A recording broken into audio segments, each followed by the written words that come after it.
They say your home is your castle, but for black families, that castle could be burned, bombed, or stolen, and the law will look the other way. Your home afforded you no protection. You faced injustice outside your home, and it could easily reach through the walls. No place was safe from humiliation, from pain, from violence, from brutality. Jim Crow didn't respect property lines. Deeds and titles meant nothing to him. He would find you wherever you were, especially if he felt that you were getting too close to him. This series is called No Escape because there was no corner, crevice, or crack that racism and injustice couldn't reach. It could reach your school, your job, even your home. In the first video, I told you about Thomas Smith. 5,000 people went to war with each other just to lynch one black man for something he didn't do. In this video, I'm going to tell you about a black family who was terrorized just for wanting to live in peace. They weren't safe in their own home. In fact, it was their home that made them a target. Now, before I get into this story, let me frame this out for you. And to do that, I need to talk about A Raisin in the Sun. If you know your black history, you know that this was a 1959 play written by Lorraine Hansberry. It was later adapted into a movie that stars some of the greatest black actors of all time: Sidney Poitier, Ruby Dee, and Lou Gossett Jr. Just to give you some background, the story follows a black family, the Youngers, from Chicago's South Side. After the family patriarch dies, they receive a life insurance check. Walter Lee, played by Sidney Poitier, wants to use the money to open a business he believes will lift the family out of poverty. But his mother, Lena, played by Claudia McNeil, wants to use the money to buy a house in the suburbs. I love this story because it captures the full weight of what it means to be black in America. The desire and the hope for better, the struggle of the present, the pain of loss, and the realities of racism. Now, I'm not going to break down the entire play here, but there's one part that matters for what we're talking about today. The family buys a home in a white neighborhood. They're ready to get out of the cramped apartment in the ghetto and into a place where they can grow and they can breathe. But before they can move in, a white man shows up. He offers to buy the house back. He represents the white neighbors, and they do not want the Youngers moving in. At first, Walter wants to take the money, but eventually he changes his mind. He tells the man, whose name is Mr. Lindner, that the family is going to move in. Mr. Lindner turns to Lena and says, "I sure hope you people know what you're getting into." The play ends with the family celebrating what's supposed to be a new beginning. But we never find out what happened to the Youngers. We never learn what the neighbors had planned for them. Not for the Youngers. But we know what they had planned for the thousands of other black families who dared to move into white neighborhoods. And that's what this story is about. What happened next? A Raisin in the Sun showed us the dream. This story shows us the price that must be paid for black dreams. I've talked about housing discrimination before, in another video I did about Harvey and Janetta Clark, a black family who moved into an apartment in Cicero, Illinois in 1951. And for that, white mobs rioted and destroyed their home. That story is one of my favorites that I've ever told. Top 5 for me. So check it out if you haven't seen it already. In that video, I walk through some of the barriers that black families face when they try to move into white neighborhoods. I want to return to that history here, because to understand what happened in this story, you have to understand the system that made it possible. You see, white communities fought hard to keep black people out of their neighborhoods. In 1910, Baltimore became the first city to adopt an ordinance banning black people from moving into white neighborhoods. The Supreme Court struck that law down in 1917 in Buchanan versus Worley. But it didn't end there. In 1926, the court ruled in Corrigan versus Buckley that private homeowners could still discriminate. That meant that white families could write racial covenants into their housing contracts, legally barring black families from buying homes in certain neighborhoods. Then in 1948, the NAACP took on a case to the Supreme Court called Shelley versus Kramer. It was about a black couple, J.D. and Ethel Shelley, who tried to buy a house in a white neighborhood in St. Louis. The neighbors said no, because the deed had a clause that said that no black people could ever live there. The Supreme Court ruled that judges could no longer enforce those kinds of racist covenants. But even that didn't stop the discrimination. It just moved the racism from the courtroom to the back room, in zoning boards, and banks, and federal agencies. During the post-World War II boom, when white Americans were benefiting from government-backed loans to buy homes, black people were completely shut out. Most banks refused to give black people mortgage loans because the Federal Housing Authority refused to insure mortgages in black neighborhoods. It drew maps that graded areas where black people lived as high risk. This practice came to be known as redlining. The FHA discouraged banks from making any loans in black neighborhoods and preferred loans to be given for homes in newly built white suburbs. As the federal government helped to create the middle class by backing loans for white families in white areas through New Deal and the GI Bill programs, black people were left in crammed, overrun, and squalid neighborhoods. This is how the black ghettos were created. And when black people tried to move out of the ghettos, we were met with violence. And that brings us to the Wade family and what happened to them in 1954. Andrew Wade IV was born to Andrew Wade Jr. and Rosetta Wade in Nashville, Tennessee in 1922. He was one of two children. We don't know exactly when, but the family eventually made their way to Louisville, Kentucky. Andrew's father worked as a motion picture operator and as an electrician, and his mother did domestic work. After graduating from high school, Andrew wanted to follow in his father's footsteps and become an electrician. But there were no schools in Kentucky that would accept black students into electrical training programs. So he left his home state and enrolled at Hampton University in Virginia to study.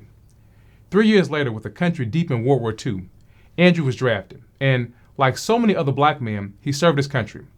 He fought to protect freedom and democracy abroad, even though he and his family never had it at home. After the war, he returned to Louisville. By 1950, his father owned his own electrical company, and Andrew joined him in the business. Despite Jim Crow being all around them, the Wade family lived a full life.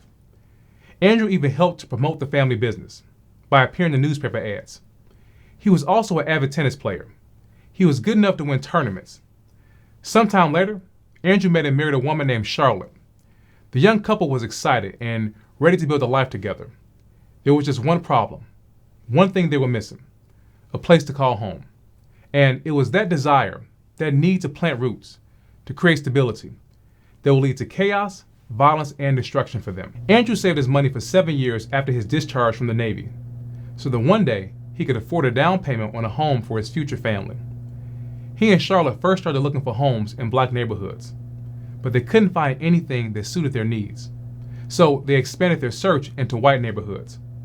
Andrew knew that would bring unwanted attention, but he would later say that he had served his country in war, and he felt that he had the right to buy what he wanted with his own money. The Wades wanted a place big enough for their growing family. They liked the ranch-style homes in the Louisville suburbs, but they ran into roadblocks at every single turn. Several housing developers refused to sell to them once they learned they were black. One builder, whose son Andrew served with in war, refused to build for them. Then they came across a modest little home in Shively. It was perfect. It was the right look and the right price. But there was one problem. It wasn't the money, because they had that. It was their race. They were black, and there was no way they were going to get into Shively. So instead of getting denied again, they came up with a plan. The Wades were a well-respected black family, and they were politically involved. Both Andrew and his father were contributors to Louisville's black newspaper, The Defender. They were active in the NAACP and spoke out against the injustices inflicted on black people. In 1953, Andrew wrote an editorial in The Defender. He criticized the hypocrisy of a country that condemned atrocities abroad while allowing black citizens to suffer the same brutalities at home. He warned that black veterans, just like himself, men who served their country in war, were having their homes bombed just for trying to move into white neighborhoods. Little did he know that that would become his story. Because Andrew was politically active, he knew white allies who were sympathetic to the black freedom struggle. One such couple was Carl and Ann Braden. He knew them from the NAACP and from his volunteer work on Henry Wallace's 1948 presidential campaign. Andrew and Charlotte asked the Bradens if they would buy the house and then transfer the property to them. They weren't doing anything illegal. They were trying to get around the blockade that had been put in place to keep black families out of white neighborhoods. Whites wouldn't sell to black buyers, but they would sell to other white people, and that would be the Wades' way in. The Bradens quickly agreed to help them. Andrew and Charlotte were elated. They could finally begin their lives in a good home, in a good area, with good schools. They already had a young daughter, Rosemary, and Charlotte was pregnant with their second child. The Bradens bought the home on May 7, 1954, and the property was transferred to the Wades a few days later. With joy and excitement, Andrew and Charlotte moved into their new home on May 14th on Rome Court. Now, notice I said they had joy and excitement when they got the keys to their new home. Their joy was for the journey that was to come, the journey of raising a family in peace and tranquility. That was exciting. The fact that they were about to live and love together, about to raise their children, build wealth through their home. They were going to live like other Americans. But Andrew and Charlotte weren't just any Americans. They were black Americans. And what was accessible for non-black Americans was not accessible for them. The right to live free, not for them. The right to go as you please, not for them. The right to live where you want, not for them. The American dream, a house, a picket fence, 2 kids and a dog, that was not for them. Not because they had done anything wrong, but because they were black. The dream that so many others got to live was about to become a nightmare for Andrew and Charlotte. On the first day that they moved in, the builder, James Rohn, he stopped by to check in with Carl Braden to see if he needed anything. Now remember, he still believed that he sold the house to a white couple. But when he arrived, he saw Andrew. At first, he assumed Andrew worked for the Bradens. But when Andrew told him that he lived in the house, that was it. The injustice train started rolling at full steam. As soon as he left, he spread the word. Black people were in the neighborhood. And it didn't take long for Jim Crow's forces to mobilize and implement their black removal plan. A plan filled with injustice and violence. Remember in the beginning, I talked about a raisin in the sun and how we never found out what came next? We don't know what Mr. Lindler meant when he said that he hoped the youngers knew what they were getting themselves into. Well, what happened next to the Wades is what he was referring to. The Wades were about to live the sequel to A Raisin in the Sun. The very next day, after they moved in, Andrew and Charlotte went into town. When they came back, someone had thrown a brick through their front window. Wrapped around the brick was a message: get out by tonight. But it didn't stop there. That same night, around 10:30 p.m., a cross was burned near their home. Andrew saw the man lighting the fire and went to get his weapon to fire at them, but he stopped. He knew it would only bring more trouble. But still, it was not over. That same night again, around 2 a.m., someone fired 8 shots through their kitchen window, almost hitting them. The Jefferson County Police provided the Wades with protection. When asked by reporters if he would move, if he would leave, Andrew said boldly that he and his family intended to live or die there. Little did he know that those who wanted him gone would see just how committed he was to that statement, especially the dying part. Can you imagine this? I've said this before and it's worth saying again here. This happened to the Wades, and it happened to them in real time. It's important for you not just to hear me tell you the story, but to truly picture Andrew and Charlotte and their daughter Rosemary. Picture them in that home, boxes still scattered around. See the family going out to buy things for their new home, being excited, and coming back to find a brick through their window with a note wrapped around it that says, get out. See them preparing for bed, then seeing men out front, putting up a cross, pouring gasoline on it, and lighting it on fire in full view of their home. Imagine the conversations they had. Should we leave? Should we stay? Are we safe? Maybe Rosemary should sleep with us tonight. And once they settle in, trying to find some rest, shots were through their kitchen window. This is not just a story. The Wades lived through every second of their night. They breathed through every terrifying moment. This is what is meant by no escape. Where were they supposed to go? They were supposed to be safe in their home, but it was their home that made them a target. Where they chose to live is what invited this terror. This is what it meant to be black. No hiding place from injustice. And I want us to be careful not to fall into second guessing. Sitting here over 70 years later, imagining what we would have done, how we would have handled it. We have to be careful with that, because when we do that, we're applying our standard of living and decision making to a time when Jim Crow made life or death decisions for black people and did it with the full force of law. The truth is, none of us know what we would have done in that situation. Andrew and Charlotte lived through something none of us would ever want to face. And we owe it to them not to second guess their actions. It's not fair to them and to the thousands of other black families who lived through this. After violence didn't work, the builder stepped in to try to get the Wades out. He offered to buy the house back, even at a profit to them. But still, they said no. Because it wasn't about the money for the Wades. It was about the principle. About the right to live where they choose. And that should have ended it, but it didn't. Because Jim Crow had all kinds of people working for him. He wasn't just the leader of the mobs. He ran the courts, the police, and even the banks and the financial institutions. He was everywhere. Andrew and Charlotte legally purchased the home. They had a mortgage on it. They had every intention to pay that mortgage, and they hadn't missed a single payment. They hadn't defaulted on any of their obligations. The trouble that came was not their doing. But remember, as I just said, Jim Crow had people working for him in every sector. South End Federal Savings alone held the $8,000 mortgage on the Wades home. And on June 18th, the bank sued the Wades for foreclosure. They were throwing everything they had at this black family.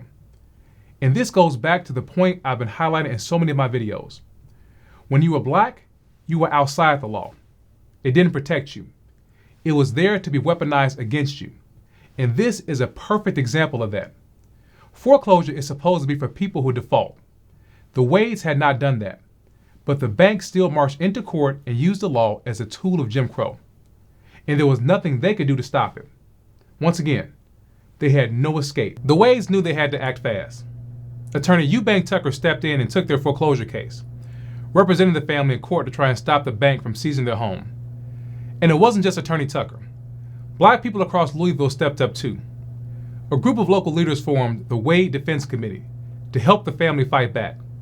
Reverend M.M.D. Perdue, pastor of Emmanuel Baptist Church, he served as the chairman. He didn't see this as just about the Wades. He said they were fighting for something larger, not just saving one family's home, but investing in a future where black people could live in a decent world. The committee called on the public to donate to the Wades, to help them with this cause, to help them fight back, to help them keep their home. Meanwhile, Andrew and Charlotte were doing everything in their power to stop the bank from taking their home. They needed $8,000 to pay off the mortgage in full. So they went to a black-owned bank and applied for a loan. And they were told they would get it. But the pressure surrounding them was intense. This wasn't just about the money anymore. This was about the neighborhood, about power. And when the opposition found out that the Wades were about to secure the money, that they were about to beat the foreclosure and stay in their home, they escalated. On the night of June 26th, the Wades' home was bombed with dynamite. The house was destroyed, making sure they would never get the loan they needed to save it.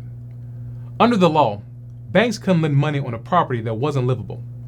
And that law, like so many others, was turned against the Wades. The bombing all but guaranteed the foreclosure. By the time any repairs could be made, the bank would have already taken the home back. Everything they worked for was gone. 7 years of savings, gone. The dream of building a life, a family, and a future, gone. All because they were black and wanted to live in a decent home. Now remember, the Wades had police protection, or at least they were supposed to.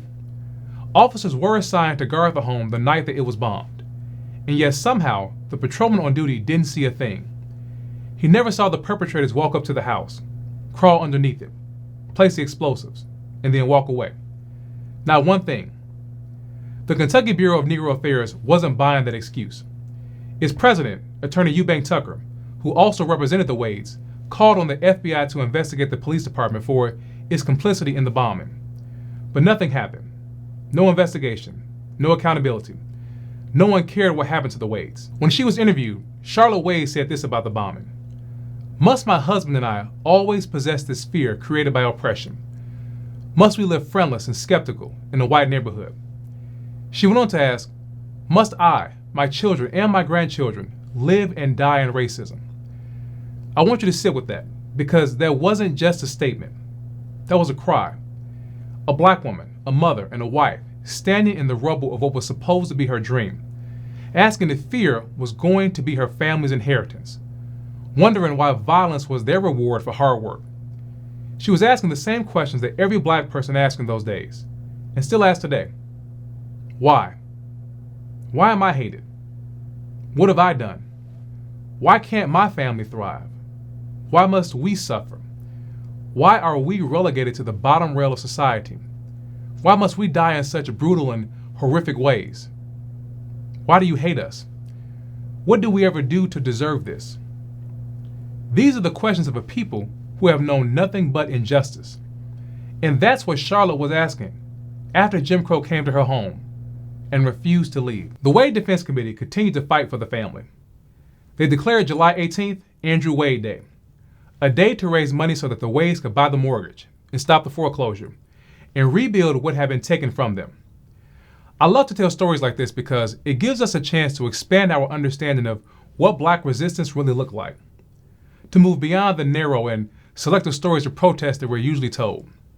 The truth is, we fought back, we organized, we protested, we supported each other year after year, in every era, in every way since emancipation, because every year after freedom, there was a new plan to drag us back into chains, back into bondage. And stories like this are just one of countless moments when Black people came together to say no to Jim Crow. But Jim Crow just would not stop, because when we stood up, he knocked us back down. No one was ever arrested for the bombing of the Wade's house, but someone was arrested at the Wade's house for something else entirely. That person was Andrew Wade. The police were supposed to be protecting the Wades, but all they did was add to the harassment. In early August, the Wades were visited by their friend Wallace Turcotte. The police didn't want him in the home, not because he was a threat, but because they didn't want any more Black people there. They claimed Wallace's name wasn't on the approved list of visitors allowed to see the Wades. When Andrew objected, both he and Wallace were arrested and taken to jail. They weren't released until each posted a $100 bond. The police saw nothing when the mob showed up with fire and dynamite. Nothing when a Black family's home was blown off its foundation. But let one Black man show up to visit his friends, and suddenly they sprang into action. Andrew was tried, convicted, and sentenced to 30 days in jail. And he was fined $100 for breach of the peace at his own home. Let that settle. He did nothing wrong. He bought the home, secured the mortgage. He didn't burn a cross on anyone's lawn. He didn't fire shots into anyone's house.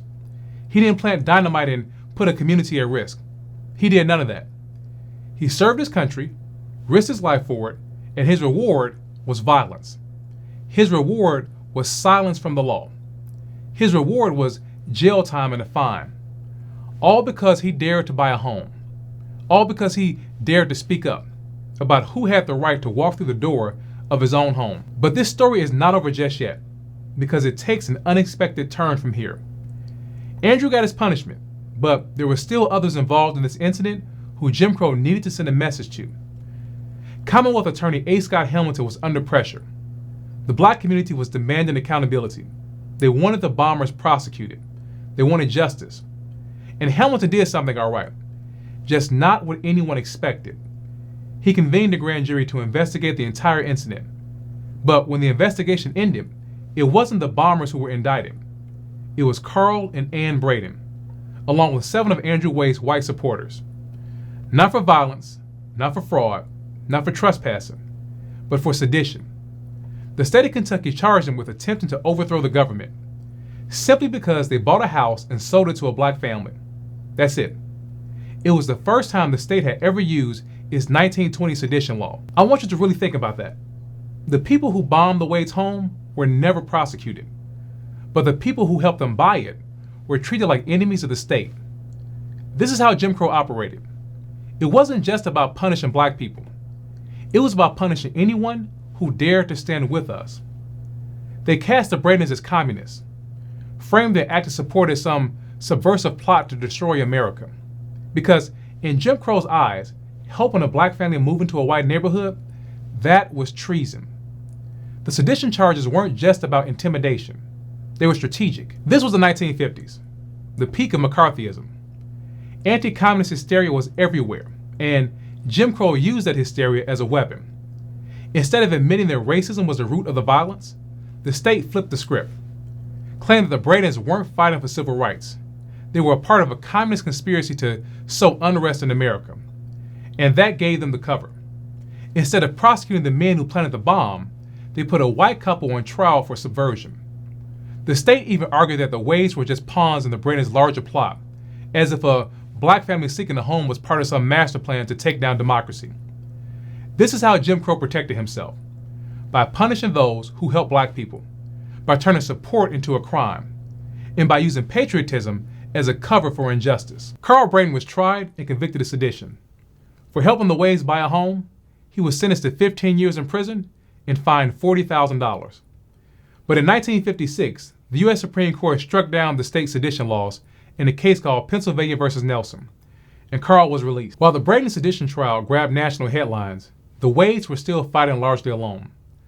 The foreclosure suit dragged out into 1957, and the insurance money from the bombing was frozen while the courts debated who should receive it: the builder, the mortgage company, or the Wades. When the court finally ordered the money to be applied to the mortgage, it left Andrew with nothing to repair the home. The bank then demanded full payment. A couple from Chicago stepped in to help, but the violence and the threats never stopped. Just 6 months later, fearing for his family's safety, Andrew Wade sold the home and moved his family to Louisville's West End. He continued his activism briefly in the 1960s, but soon after that, he withdrew into private life. Andrew Wade died in 2005 at the age of 83. The Wades rarely spoke about what happened in 1954, and to be honest, who could blame them? What they endured was too much. It broke something in them. They'd had enough of Jim Crow. Not because they were weak, but because he was relentless. We have never been a match for Jim Crow.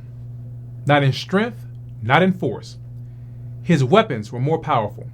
His tactics more brutal. It has never been a fair fight. And the Wades decided that they no longer wanted to wrestle with Jim Crow. He could keep the house, he could keep the neighborhood, and he could keep the lie. That is why this series is called No Escape. Because for families like the Wades, the walls of their home couldn't shield them. The law couldn't shield them. Not even silence could shield them. There was no escape. Not from violence, not from the punishment, and not from the lie. That's what the weight of injustice does to black people. It doesn't just chase us. It wears us down. It drains the hope. It steals the fight. Because when you realize there is no way out, no courtroom, no police, no bank, no law that will stand up for you, escape becomes a dream. And the pressure becomes unbearable. That's what happened to the Wades. They didn't give up. They just couldn't escape injustice. And that's why we have to tell these stories. Jim Crow had his say in 1954. But today we are having ours. Jim Crow kept the lie, but we carry the truth. We tell the story. We tell it for Andrew, for Charlotte, and for Rosemary, and for the Bradens even. The Wades didn't get justice in 1954, but by remembering them and what happened to them, we give them justice today. Because memory is a form of justice. So we remember them. We let the world know what they went through, what they could not escape. And in the next video in this series, I'm going to give you another name, another story that proves there was no place safe for us. You've heard from me, now I want to hear from you. Had you ever heard of the Wades before, and what did you think about what they endured? Leave me a comment and let me know your thoughts.